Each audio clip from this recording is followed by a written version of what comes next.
Hey there, Happy New Year from the Red Rocker. Hope you are filled with excitement and adventure for this new year. At least moving one foot in front of the other.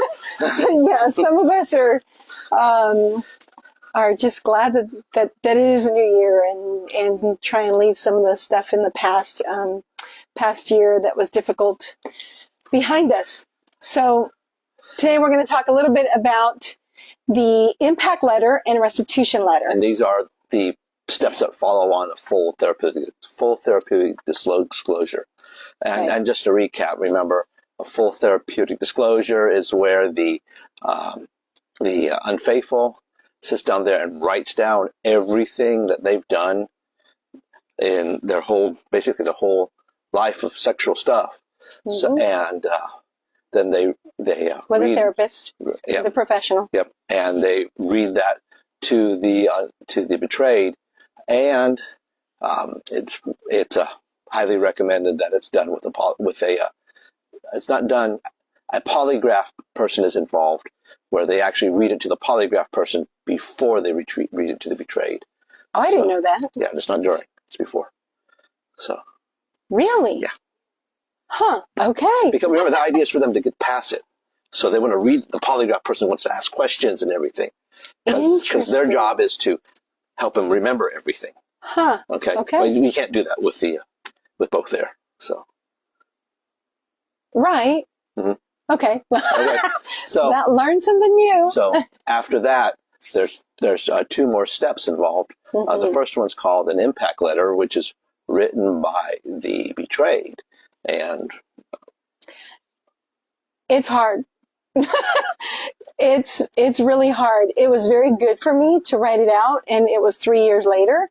But I'll be honest, I still need to probably go back through it, because while for me, because of my personality, I was writing it kind of like a news reporter. These are the facts. This is what happened. And this is how I thought, and didn't tap into a lot of the feelings and the grieving. And so, and depending on your therapist and their experience, they may have the impact letter structured in different ways on how to write it up. We did ours with Daring Ventures and at an intensive that we did with them. But again, we did it all ass backwards, and 3 years later. The answer's do it. Don't worry about the ass backwards. Is it? You need to work on it. It needs to be done. It's very important. But the way that they had, there was so much to fill out, because it's not only, oh, yes, I feel betrayed. It was, oh, how did this impact the kids? How did this impact me financially and the kids financially? And how did it impact our social relationships?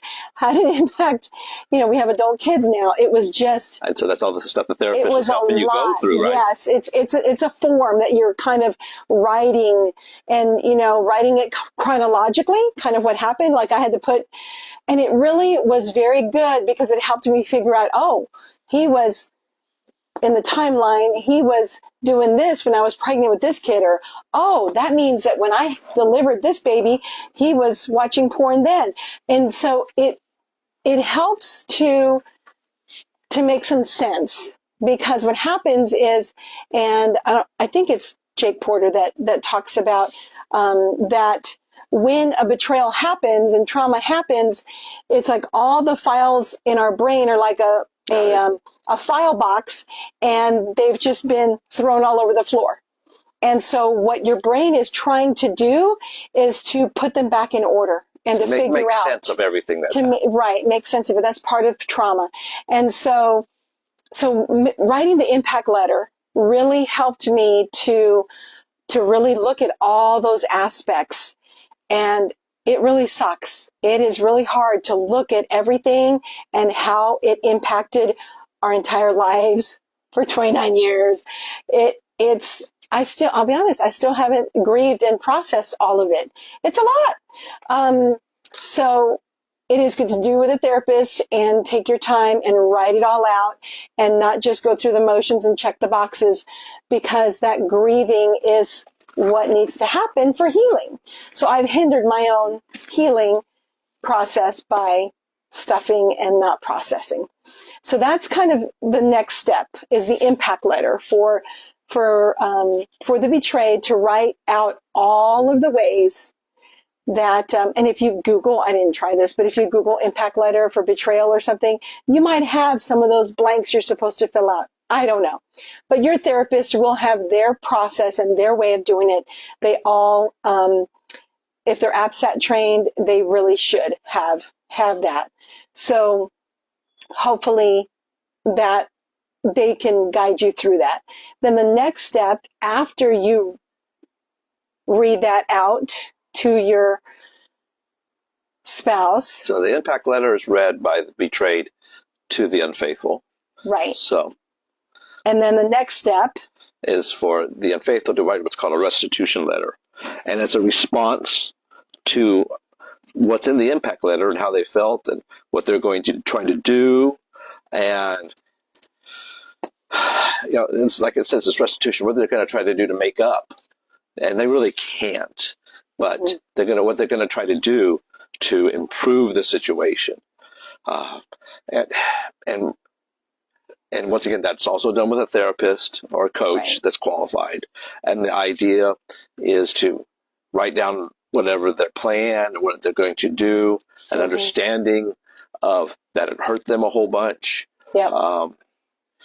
And that's why it's really necessary that a therapist or coach, whatever program you're doing, is helping you write that, because a lot of times when somebody has had an addiction, they don't have a handle on feeling words. They don't have empathy. They don't know what to say. I'm sorry. And that's the extent of it. Or I'm sorry I did that. I won't do it again. It's pretty, that don't fly. It just doesn't. So that's why they're going to need some hand holding and some help. So I'm going to break in here for a second. Once again, as the unfaithful, if you feel like you're getting leaned on a whole bunch, you are. You're the one, and it's your choices that have put you in this situation. If you think otherwise, then there's other things going on. Because if you're trying to, if in your mind you're trying to blame or justify and all this other stuff, then there's an ownership problem here of who did what. Okay. So like I want to understand that the unfaithful has got work to do on their part. They've got their stuff they need to work on. They're part of building their part of the relationship they need to work on. They've got their part of how do they plan for problems, which will happen. How do you learn how to deal with the issues that the betrayed have, and so on. So there is a lot of work on the unfaithful's part. Right. And if you think otherwise and you think you can breeze through it, then you really don't comprehend what's going on. And you may want to wait. And I was just going to say, I know in talking with different people and researching in different recovery work that we've done, that there are many times where in the process of writing the disclosure, there are traumas from the unfaithful's childhood that come up, where they might have been molested, where they might have been traumatized in other ways, and it might come up, and you may not be able to go on to the next step of polygraph and impact letter and all that, because you may need therapy and EMDR, neurofeedback, and different things to help you get through that. Because there may be things that surface that you've been stuffing so long, or that you didn't remember. There's so much. Our brains are amazing. Or you minimize. That's quite common. Oh, yeah. So, but once again, remember, we're talking about this disclosure process where we write the disclosure. You have a polygraph expert involved. There's a impact letter that's written by the betrayed, and a restitution letter written by the unfaithful. And remember, this is a living process. Right. Because if other stuff comes up, then you probably need to tell them. And you may have to add some more to the impact letter. You may have to add some more to the restitution. You may not. You don't know. But remember, the idea is to be transparent with the other person as much as possible. So right. Remove all the walls, break it all down so that you can be one flesh. Something else that I want to mention to keep in mind is that if the betrayed was molested or raped or had any kind of sexual trauma in their past, which I think the number's 3 out of 5 women do, that your addiction and your disclosure and all of your stuff probably brought up all of that trauma. So she's trying to function with all that. So keep in mind that this isn't just get over it. It probably stirred up a bunch of stuff that she hasn't dealt with either.